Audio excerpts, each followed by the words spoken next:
শক্তি ও তাপ উৎপাদনে জীবাশ্ম জ্বালানি পোড়ানোয় বায়ুমণ্ডলে carbon die oxide, nitrogen, methane সহ নানান ক্ষতিকারক গ্যাসের পরিমাণ বাড়ছে।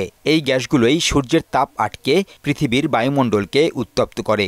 এতে পৃথিবী দিন দিন গরম হচ্ছে, যার ফলস্বরূপ বিরূপ আচরণ করছে পরিবেশ ও প্রকৃতি।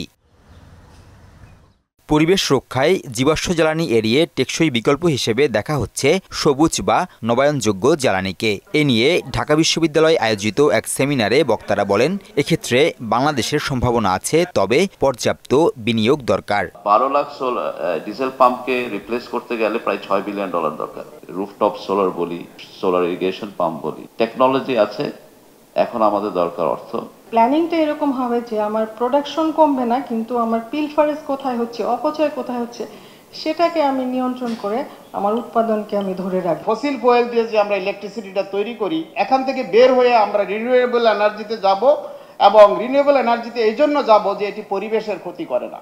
দেশে নবায়নযোগ্য জ্বালানি নীতি তৈরি হয় 2008 সালে। সেখানে 2015 সালের মধ্যে দেশের মোট বিদ্যুৎ উৎপাদনের 5% এবং 2020 সালের মধ্যে 10% নবায়নযোগ্য উৎসের লক্ষ্যমাত্রা ধরা হয়। সেটা পূরণ না হলেও নতুন করে পরিকল্পনা নেওয়া হয়েছে। 40% 2041 সাল নাগাদ solar energy, wind energy, nuclear energy, waste to energy, এগুলোর উপর আমরা জোর দিচ্ছি। নেপাল থেকে জলবিদ্যুৎ আমদানিতে উল্লেখযোগ্য অগ্রগতি আছে বলেও জানান পররাষ্ট্রমন্ত্রী। সেখানে ওয়ালটন ফ্রিজ কিনে অনেকের মতো আপনিও হয়ে যেতে পারেন মিলেনিয়াল। সেরা পণ্যের সেরা অফার। এনার্জি উৎপাদন করে সেটি আমাদের দেশে যদি আনি, তাহলে তো আমার 40% করা ভেরি ইজি। নাসির উদ্দিন, মোহনা সংবাদ, ঢাকা। CPR global challenge.